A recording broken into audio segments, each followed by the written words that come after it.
এই দেশ হলো অলিয়াউলিয়াদের দেশ। এই দেশে মুসলমানদের ঐক্য নষ্ট করার জন্য যারা আসবে তাদেরকে ইন্ডিয়া পাঠানো হবে, ঠিক না বেটে? মুসলমানদের ঐক্য কেউ নষ্ট করতে পারবে না।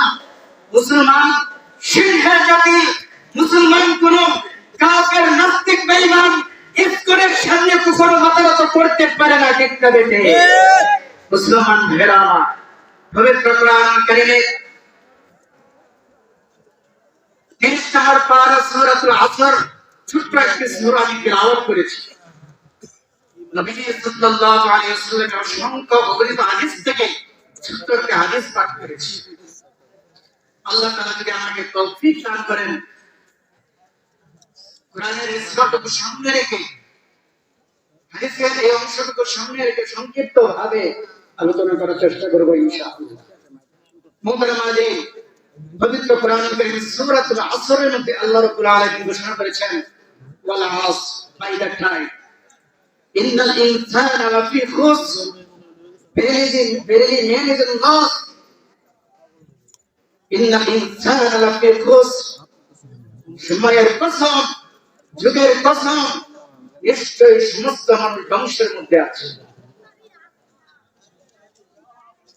ইল্লাল্লাযীনা আমানু ওয়া আমিলুস সালিহাত, except those who believe in the God, কিন্তু যারা ঈমান এনেছে, আল্লাহকে বিশ্বাস করেছে,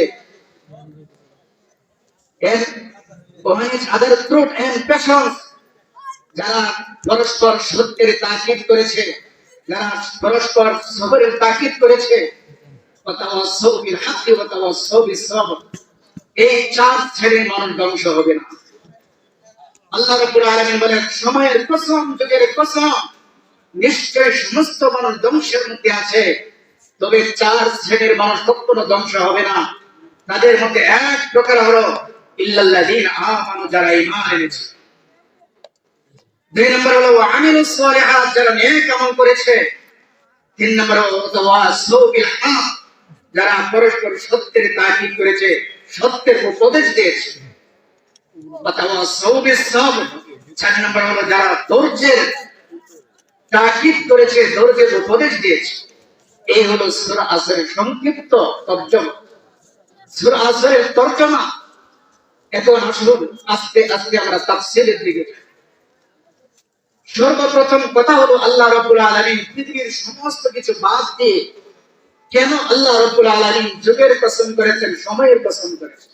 ওয়াল আসর, সময়ের কসম, বাই দ্য টাইম, সময়ের কসম, যুগের কসম। আল্লাহ রাব্বুল আলামিন কেন সময়ের কসম করেছেন? আল্লাহ রাব্বুল আলামিন পৃথিবীতে মানুষকে পাঠানোর পর গুরুত্বপূর্ণ একটা জিনিস মানুষকে দিয়েছেন, সেটা হলো মানুষের সময়। একজন মানুষ তার জীবনকে সফল করার পিছনে সবচেয়ে বড় গুরুত্বপূর্ণ জিনিস হলো সময়, ঠিক না দেখে?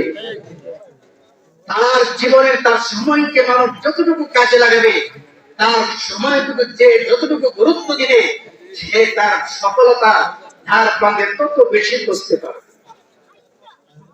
মুফাসসিরিন একরাম কিতাবের মধ্যে লিখেছেন, এই সময়ের গুরুত্ব বোঝাতে গিয়ে একজন তাফসীর কারক তিনি কিতাবের মধ্যে উল্লেখ করেছেন, একজন বরফ বিক্রেতা তিনি মানুষকে আহ্বান করতেছেন, চিৎকার করে বলতেছেন, তোমাদের মধ্যে আজকে কে আছো যে আমার ব্যবসাকে বাঁচাবে?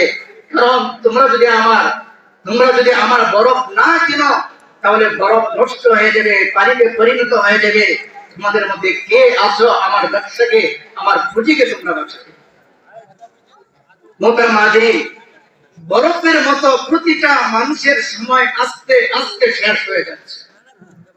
একটা বরফের টুকরা যেরকম ভাবে আস্তে আস্তে শেষ হতে হতে একেবারে পানিতে পরিণত হয়ে যায়, এমনি ভাবে প্রত্যেকটা মানুষের জীবনের সময় বরফের মতো গলতে গলতে এক সময় সে দুনিয়া জগৎ ছেড়ে তাকে ইহকালে চলে যেতে হবে।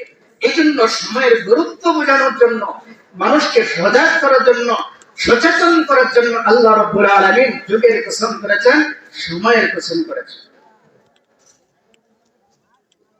ওয়াল আসরি ইন্নাল ইনসানা লাফি খুসর, আল্লাহ তাআলা বলেন সময়ের কসম, যুগের কসম, নিশ্চয় সমস্ত মানুষ ধ্বংসের মধ্যে আছে, নিশ্চয় সমস্ত মানুষ ধ্বংসের মধ্যে আছে।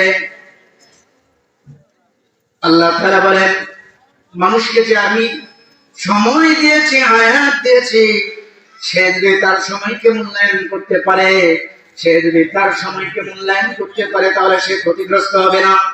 আল্লাহ তাআলা বলেন, পৃথিবীর সমস্ত মানুষ ধ্বংসের মধ্যে আছে, ইল্লাল্লাযীনা আমানু, কিন্তু যারা ঈমান এনেছে, কিন্তু যারা আল্লাহকে বিশ্বাস করেছে। যে আল্লাহ আমাকে আপনাকে সৃষ্টি করেছেন, যে আল্লাহ আমাকে আপনাকে সুস্থ রেখেছেন, যে আল্লাহ আমাকে আপনাকে আস্তে আস্তে বড় করতেছেন, ওই আল্লাহ পাকের উপর যারা বিশ্বাস করে, ওই আল্লাহকে যারা বিশ্বাস করে, আসমানের মালিক আল্লাহ, জমিনের মালিক আল্লাহ, হায়াতের মালিক আল্লাহ, মৌতের মালিক আল্লাহ, সব কিছুর মালিক আল্লাহ, এই কথাগুলো যারা বিশ্বাস করে, এই কথাগুলো যারা বিশ্বাস করে, ওই ব্যক্তি কোনোদিন ধ্বংস হবে না। সাহাবায়ে কেরাম আল্লাহ রাসূল সাল্লাল্লাহু আলাইহি ওয়াসাল্লামকে জিজ্ঞেস করেছেন, মাল ঈমান ইয়া রাসূলুল্লাহ, ঈমান কি জিনিস? ঈমান কি জিনিস? রাসূল করিম সাল্লাল্লাহু আলাইহি ওয়াসাল্লাম বলেন, ইদা সাররাতকা হাসানাতুকা ওয়া সাআতকা সাইয়্যাতুকা ফাআনতা মুমিন। তোমার ভালো কাজ যদি তোমাকে আনন্দিত করে, তোমার খারাপ কাজ যদি তোমাকে দুঃখিত করে, অর্থাৎ খারাপ কাজ করতে যদি তোমার খারাপ লাগে, ভালো কাজ করতে যদি তোমার ভালো লাগে, এই অনুভূতিটা তোমার ভিতরে যদি থাকে, ফাআনতা মুমিন, তাহলে তুমি ঈমানদার। বলে সুবহানাল্লাহ। আমাদের বর্তমান অবস্থান তো হলো, বর্তমান সমাজের অবস্থান হলো, আমাদের খারাপ কাজ করতে ভালো লাগে, ঠিক না বেঠিক? কারণ হলো দেখেন, আজকে এত বড় একটা মাহফিলের আয়োজন করা হয়েছে, বাংলাদেশের যত বড় বড় বক্তা, যত এরকম ভাবে যেটাকে ভাইরাল বক্তা বলা হয়, এই সমস্ত বক্তাদেরকে দাওয়াত দেওয়া হয়েছে। এরপরে আমাদের অবস্থানটা দেখে, আজকে যদি শিল্পী মমতাজকে দাওয়াত দেওয়া হতো, তাকে যদি এখানে গানে আসর করা হতো, তাহলে মানুষকে ডাকার প্রয়োজন ছিল না, হেপিল পুরস্কার করার প্রয়োজন ছিল না, মানুষের এখানে জায়গা ধরতো না, ঠিক না বেঠিক? মুসলমান ভাইরা আমার, আমাদের ঈমান আস্তে আস্তে নষ্ট হয়ে যাচ্ছে। আর এক শ্রেণীর মানুষ তো আছে, আমাদের ঈমানকে নষ্ট করার পিছনে তারা সর্বদা পিছনে লেগেই আছে, ঠিক না বেঠিক? বাংলাদেশে এই মুসলমানদের ঈমানকে নষ্ট করার জন্য এক এক রূপ নিয়ে বাংলাদেশে বিভিন্ন শ্রেণীর, বিভিন্ন ধরনের ইসকনের মতো বিভিন্ন জাতি আসে মুসলমানদের ঈমানকে নষ্ট করার জন্য, ঠিক না বেঠিক?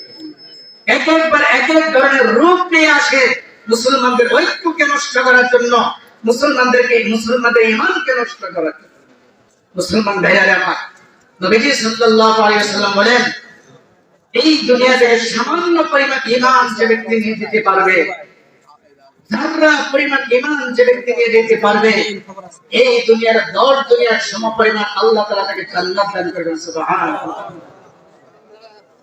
মুসলমান ভাইরা আমার, ঈমানকে মজবুত করতে হবে। ঈমান হলো এমন একটা জিনিস, যে জিনিসটা অর্জন হয় মেহনতের মাধ্যমে, যে জিনিসটা অর্জন হয় মজবুত হয় মেহনতের মাধ্যমে।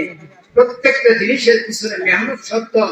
আমরা যারা কৃষি কাজ করি, কৃষির পিছনে যেরকম মেহনত শর্ত, যারা আমরা পড়ালেখা করি, ডাক্তার হতে যাচ্ছি, ইঞ্জিনিয়ার হতে যাচ্ছি, তাদের উপর একটা মেহনত করতে হচ্ছে। এমনি ভাবে ঈমান নামক দৌলতকে অর্জন করতে হলে তার পিছনে মেহনত করতে হবে। আর এই মেহনতের সবচেয়ে বড় একটা পন্থা হলো দাওয়াত ও তাবলীগের কাজ, ঠিক না বেঠিক? আমি 2017 সালে এক বছর আল্লাহ পাকে রাস্তায় লাগিয়েছি। এটা বলার কারণ হলো, উলামায়ে কেরাম, হাফেজ, আলেম, মুফতি হওয়ার পরে 20 বছর পড়ালেখা করার পরেও যদি তারা একটা বছর আল্লাহ রাস্তায় তাবলীগে দিতে পারে, তাহলে আমরা কেন 3টা চিল্লা 4টা মাস কেন দিতে পারবো? মুসলমান ভাইরা আমার আপনার জন্য আল্লাহ রাব্বুল আলামিন একটা সময় নির্ধারণ করে রেখে দিয়েছেন। নবীজি সাল্লাল্লাহু আলাইহি ওয়াসাল্লাম হাদিসে পাকের মধ্যে ঘোষণা করেছেন, ইন্নাল্লাহ ফারযা ইলা কুল্লি আবদিন মিন খালকি মিন 50। আল্লাহ রাব্বুল আলামিন প্রত্যেকটা মানুষের জন্য 5টা জিনিস নির্ধারণ করে দিয়েছেন। প্রত্যেকটা বান্দার জন্য 5টা বিষয় লিখিয়ে তিনি অবসর হয়ে গিয়েছেন। 1 নম্বর হলো মিন আজালিহি, মানুষের মৃত্যুর সময়। মানুষ কখন মৃত্যুবরণ করবে, মানুষ কিভাবে মৃত্যুবরণ করবে, কোথায় মৃত্যুবরণ করবে, এটা পৃথিবীর কোনো মানুষ জানতে পারে না। প্রত্যেকটা মানুষের জন্য আল্লাহ রাব্বুল আলামিন মৃত্যুর সময় নির্ধারণ করে রেখে দিয়েছে। আল্লাহ রাব্বুল আলামিন অন্য এক আয়াতের মধ্যে বলেছেন, ইযা জাআ আজালুহুম ফালা ইস্তাখিরুনা সাআতাও ওয়ালা ইস্তাকদিমুন। তাদের সময় যখন এসে যাবে, তাদের মৃত্যু যখন এসে যাবে, একটু আগেও তার মৃত্যু হবে না, একটু পরেও তার মৃত্যু হবে না, নির্ধারিত সময়ের মধ্যে তার মৃত্যু হয়ে যাবে। মোহতারাম হাজিরিন, আল্লাহ রাব্বুল আলামিন আমাকে আপনাকে দুনিয়াতে পাঠিয়েছেন আখিরাতের জীবনকে সুন্দর করার জন্য। কোরআনুল কারীমে সূরাতুল মুলকের মধ্যে আল্লাহ পাক ইরশাদ করেছেন, আল্লাযী খালাকাল মাউতা ওয়াল হায়াতা লিয়াবলুয়াকুম আইয়ুকুম আহসানু আমালা। আল্লাহ তো সেই সত্তা যিনি মওতকে সৃষ্টি করেছেন, হায়াতকে সৃষ্টি করেছেন, লিয়াবলুয়াকুম, যেন তিনি তোমাদেরকে পরীক্ষা করতে পারেন, আইয়ুকুম আহসানু আমালা, তোমাদের মধ্যে কে ভালো আমল করে এটা দেখার জন্য। মোহতারাম হাজিরিন, আজকে আমরা গুনাহের কাজ করতেছি, জঙ্গলের মধ্যে গুনাহের কাজ করতেছি, মানুষের আড়ালে গুনাহের কাজ করতেছি। আমি আপনি মনে করতেছি মানুষ দেখতেছে না, কিন্তু যে আল্লাহ পাক আমাকে আপনাকে সৃষ্টি করেছেন, সে আল্লাহ কিন্তু সবকিছু দেখতেছে। মোহতারাম হাজিরিন, কাল কিয়ামতের ময়দানে 1 নম্বর সাক্ষী হবে আল্লাহ পাক নিজেই। আমি আপনি যে গুনাহের কাজ করতেছি, আল্লাহ পাক নিজেই সাক্ষী হবেন। 2 নম্বর সাক্ষী হবে ফেরেশতাগণ। যত কিছু পৃথিবীতে হচ্ছে, আমরা যা কিছু করছি, সব কিছু ফেরেশতারা লিখে রাখছে। ওয়া ইন্না আলাইকুম লাহাফিজিন, তোমাদের উপর সংরক্ষিত ফেরেশতা রয়েছে। কিরামান কাতিবিন, তারা হলো সম্মানিত লেখক। ইয়াফআলুনা মা ইয়ালামুনা মা তাফআলুন, তোমরা যা কিছু করছো সব কিছু তারা জানে। এমনকি কাল কিয়ামতের ময়দানে জমিন পর্যন্ত মানুষের বিরুদ্ধে সাক্ষী হয়ে দাঁড়াবে। আল্লাহ রাব্বুল আলামিন কুরআনুল কারীমের মধ্যে বলেন, ইয়াউমা ইদিন তুহাদ্দিসু আখবারাহা, সেদিন জমিন তার বৃত্তান্ত বলে দিবে, কোন মানুষটা কোথায় কি কাজ করেছে, কোথায় গুনাহের কাজ করেছে। জমিন মানুষের বিরুদ্ধে সাক্ষী দিতে থাকে। এমনকি মানুষের অঙ্গ প্রত্যঙ্গ পর্যন্ত মানুষের বিরুদ্ধে সাক্ষী দিবে। সূরা ইয়াসিন 65 নম্বর আয়াতে আল্লাহ পাক বলেছেন, আল ইয়াউমা নাখতিমু আলা আফওয়াহিহিম ওয়া তুকাল্লিমুনা আইদিহিম ওয়া তাশহাদু আরজুলুহুম বিমা কানু ইয়াকসিবুন। আল্লাহ পাক বলেন, কাল কিয়ামতের ময়দানে মানুষের মুখে আমি পেরেক মেরে দিব, তাদের হাতগুলো আমার সাথে কথা বলবে। ওয়া তুকাল্লিমুনা আইদিহিম, তাদের হাত আমার সাথে কথা বলবে।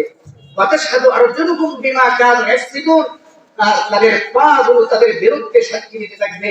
সে হেঁটে হেঁটে কোথায় গিয়ে কি কাজ করেছিল, তাদের পাগুলো তাদের বিরুদ্ধে সাক্ষী দিতে থাকবে। মোহতারাম হাজিরিন, আমি তো আমার না, আমার অঙ্গ প্রত্যঙ্গ আমার বিরুদ্ধে সাক্ষী। মোহতারাম হাজিরিন, এই জন্য নবীজি হাদিসের মধ্যে বলেছেন, আল্লাহ রাব্বুল আলামিন মানুষের জন্য 5টা জিনিস লিখে তিনি অবসর হয়ে গিয়েছেন। 1 নম্বর হলো মিন আজালিহি, মানুষের মৃত্যুর সময়। 2 নম্বর হলো ওয়া আমালিহি, মানুষের তার কর্মফল।